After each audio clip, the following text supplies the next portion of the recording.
Hello, doctor Dilip Gude here, physician, Yashoda hospital, Somajiguda, Hyderabad. Blood pressure control గురించి discuss చేద్దాం. So చాలామంది బీపీని అంత సీరియస్గా తీసుకోరు, బీపీ కంట్రోల్ని. అంటే 140, 150/100 ఉంటుంది, నాకు కామన్గా ఉంటుందండి, నాకు ఎప్పుడు ఎక్కువే ఉంటుంది అని దాన్ని ఒక అంటే నిర్లక్ష్యం చేసే విధంగా చాలామంది భావిస్తూ ఉంటారు. 120/80 or less systolic blood pressure అనేది 120 కంటే తక్కువ ఉండాలి నార్మల్గా. డయాస్టాలిక్ బీపీ 80 కంటే తక్కువ ఉండాలి. ఈ రెండు అండ్ అనమాట. Systolic BP 120 and diastolic BP 80 కంటే తక్కువ. ఇది ఆర్ కాదు, అంటే ఏదో ఒకటి 120 కంటే తక్కువ ఉంటే నార్మల్ బీపీ అంటానికి లేదు. సో నిర్దిష్టమైన ఈ గైడ్ లైన్స్ ఉన్నాయి. అంటే 120/80 ఆర్ లెస్ అనేదే నార్మల్ బీపీ. 130 వరకు సిస్టాలిక్ ఉంటే అది కూడా కాన్స్టెంట్గా 130 ఉన్నా కూడా దాన్ని మనం ప్రీ హైపర్ టెన్షన్ అంటాం. అంటే త్వరలో వీళ్ళు పూర్తిగా హైపర్ టెన్సివ్స్ అవ్వబోతున్నారు, అంటే మనం జాగ్రత్త పడాలి అని ఒక రకమైన సంకేతం బాడీ ఇస్తుంది మనకి. అలాగే డయాస్టాలిక్ 80 to 85 కూడా ప్రీ హైపర్ టెన్షన్ అనటానికి ఒక మార్కర్. లేదు 140/90 కంటే ఎక్కువ ఉంటుంది పర్సిస్టెంట్గా.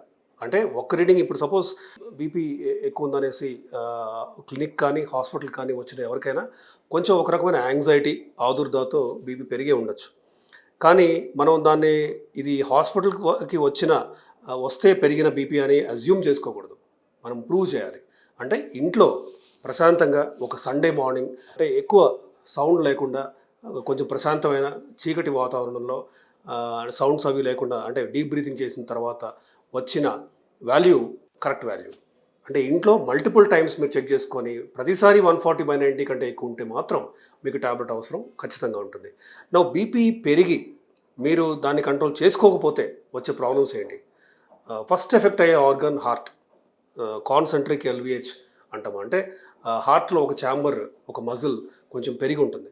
సో మజిల్ పెరుగుతున్న కొద్దీ హార్ట్లోకి పంప్ అయ్యే వాల్యూమ్ ఆఫ్ బ్లడ్ తగ్గుతూ వస్తుంది. దీన్ని డయాస్టాలిక్ డిస్ఫంక్షన్ అని కూడా మనం అంటుంటాం, ఈ పెరిగిన లెఫ్ట్ వెంట్రికులర్ మాస్ వల్ల. సో ఇది పెరుగుతూ పోతే వచ్చి ఉండాల్సిన బ్లడ్ వాల్యూమ్ ఆఫ్ బ్లడ్ తగ్గుతుంది, కాబట్టి అది ఫ్యూచర్లో ప్రాబ్లమ్స్కి గురి చేస్తూ ఉంటుంది. అలాగే హార్ట్ కాకుండా నెక్స్ట్ ఎఫెక్ట్ అయ్యే organ kidney, nephropathy, hypertensive nephropathy అంటాం. సో ఖచ్చితంగా over period of time glomerular sclerosis అనే ఒక కండిషన్ స్టార్ట్ అవుతుంది. ఈ స్క్లీరోసిస్ అనేది మెల్లగా కొద్ది నెఫ్రాన్స్లో స్టార్ట్ అయిన తర్వాత మెల్లగా పర్సంటేజ్ ఆఫ్ నెఫ్రాన్స్ ఎఫెక్ట్ అవ్వడం అనేది పెరుగుతూ పోతుంది. సో హైపర్ టెన్సివ్ నెఫ్రోపతి ఉంది. అలాగే హైపర్ టెన్సివ్ రెటీనా డ్యామేజ్ కూడా తీవ్రంగా స్టార్ట్ అవుతూ ఉంటుంది. అంటే over period of time uncontrolled BP వల్ల. ఒక very strong association of uncontrolled BP is stroke. అంటే మెదడుకి పక్షవాతం వచ్చే రిస్క్. సో హైపర్ టెన్సివ్ పేషెంట్స్కి స్ట్రోక్ వచ్చే రిస్క్ చాలా ఎక్కువ, ఇన్ఫ్యాక్ట్ అన్కంట్రోల్డ్ బీపీ ఉంటే. సో ఇన్ఫ్యాక్ట్ స్ట్రోక్ వచ్చిన తర్వాత of course auto regulation of BP కోసం, ఆటో రెగ్యులేషన్ బై బ్రెయిన్ కోసం మనం ఇమీడియట్గా బీపీ తగ్గించము. కాకపోతే ఈ స్ట్రోక్ ప్రివెన్షన్లో బ్లడ్ ప్రెషర్ కంట్రోల్ అనేది ఒక వెరీ ఇంపార్టెంట్ టూల్. సరే, మీకు ఈ పేషెంట్కి పలానా పేషెంట్కి బీపీ ఎక్కువ ఉంది, డయాబెటిక్ కూడా పేషెంట్ అంటే మాత్రం ఒక సెట్ ఆఫ్ ట్యాబ్లెట్స్ ఖచ్చితంగా వాడాలి మీరు. ఏంటవి?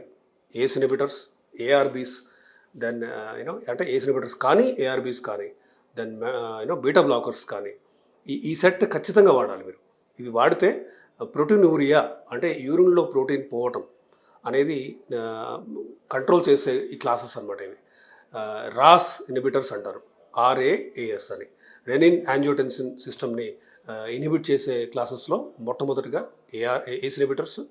లేదు అవి వాడటం వల్ల దగ్గు అది వస్తుందంట అంటే ఏఆర్బీస్, వేరే టెల్మిసాటాన్, ఓల్మిసాటాన్ లాంటి గ్రూప్ మనం వాడాల్సిన అవసరం ఉంది. సో వీటి వాడకం వల్ల కిడ్నీని మనం రక్షిస్తున్నాం, హార్ట్ని కూడా రక్షిస్తున్నాం. అలాగే హార్ట్ రేట్ని నియంత్రించాల్సిన అవసరం కూడా ఉంది, జస్ట్ బీపీ కంట్రోలే కాదు. దానికోసం మనం బీటా బ్లాకర్స్ లైక్ మెటప్రోలాల్ లాంటివి వాడుతూ ఉంటాం. సో సాధారణంగా వాడేది ఈ టెల్మిసాటాన్ మెటప్రోలాల్ కాంబినేషన్ అవ్వచ్చు, రకరకాల కాంబినేషన్స్ అందుబాటులో ఉన్నాయి. అలాగే ఎజిల్నడిపిన్ అని, ఇంకా చాలా మందులు, కాల్షియం ఛానల్ బ్లాకర్స్ అవ్వచ్చు. ఒక్కోసారి కొంతమందికి 3 రకాల బీపీ మందులు వాడినా కూడా బీపీ 150/100 కంటే ఎక్కువ ఉంటే మనం రిఫ్రాక్టరీ హైపర్ టెన్షన్ అంటాం. అంటే ఈ 3 క్లాసులు మందులు వాడినా కూడా బీపీ ఎక్కువ ఉంటుంది, కాబట్టి వీళ్ళకి 4వ క్లాస్ మందులు వాడాల్సిన అవసరం రావచ్చు. కొంతమందికి 5 క్లాసెస్ ఆఫ్ బీపీ మందులు వాడాల్సిన అవసరం కూడా ఉంది. అఫ్కోర్స్ ఇవన్నీ కూడా ఒక లైఫ్ స్టైల్ చేంజెస్, అంటే మీరు ఎక్సర్సైజ్ చేస్తూ ఉండాలి, ఫ్రూట్స్ ఎక్కువ తినాలి, సాల్ట్ తీసేయాలి మీ డైట్ నుంచి కంప్లీట్గా.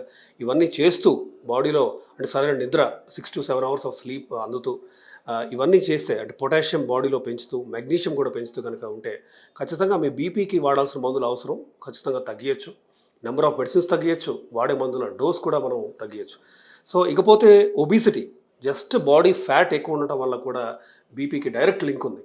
అంటే మీ బాడీ ఫ్యాట్ తగ్గుతున్న కొద్దీ మీ బీపీ వాడాల్సిన అవసరం, బీపీకి వాడాల్సిన మందుల అవసరం కూడా తగ్గుతుంది.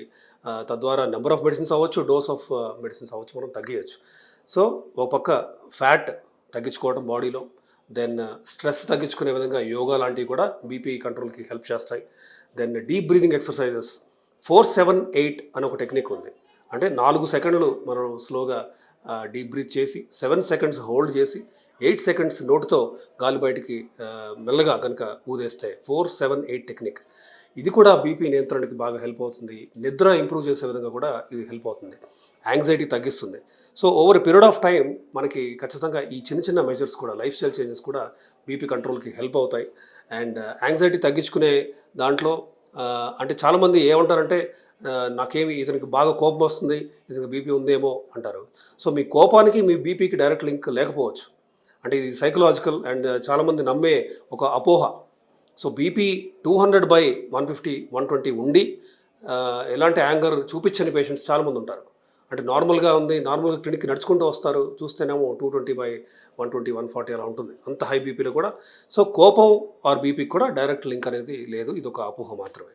సో మీరు రెగ్యులర్గా ఎక్సర్సైజ్ చేయాలి, కార్డియో కూడా చేయాలి. అంటే నడుస్తూ బేసికలీ కనీసం 40 minutes or more per day నడవాలి.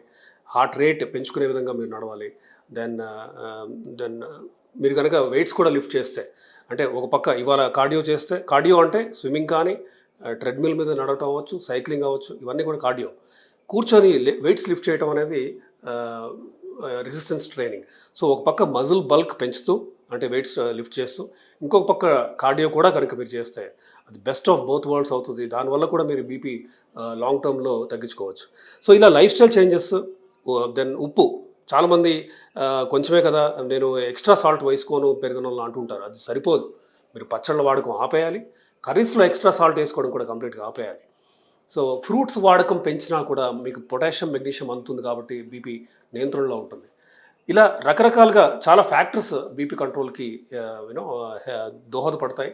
అండ్ వీటన్నిటి గురించి మీరు తెలుసుకోవాలి అండ్ మీ డాక్టర్తో మీరు డిస్కస్ చేయండి. 120/80 అనేది మీ యావరేజ్ హోమ్ ఇంట్లో ఉండాల్సిన బీపీ. మల్టిపుల్ టైమ్స్లో మల్టిపుల్ రీడింగ్స్ కూడా 120/80, ఒక 5 అటు ఇటు అయినా పర్వాలేదు. కానీ అంటే 130/85 అనేది అప్పర్ లిమిట్. ఇది దాటి ఉంటే మాత్రం మీరు ఖచ్చితంగా ట్యాబ్లెట్ వాడాల్సిన అవసరం ఉంటుంది. మెల్లగా లైఫ్ స్టైల్ చేంజెస్ కనుక చేస్తే ట్యాబ్లెట్లు వాడాల్సిన అవసరం మీరు తగ్గించవచ్చు. Maybe at one point of time బీపీకి మందుల అవసరం కూడా ఉండకపోవచ్చు.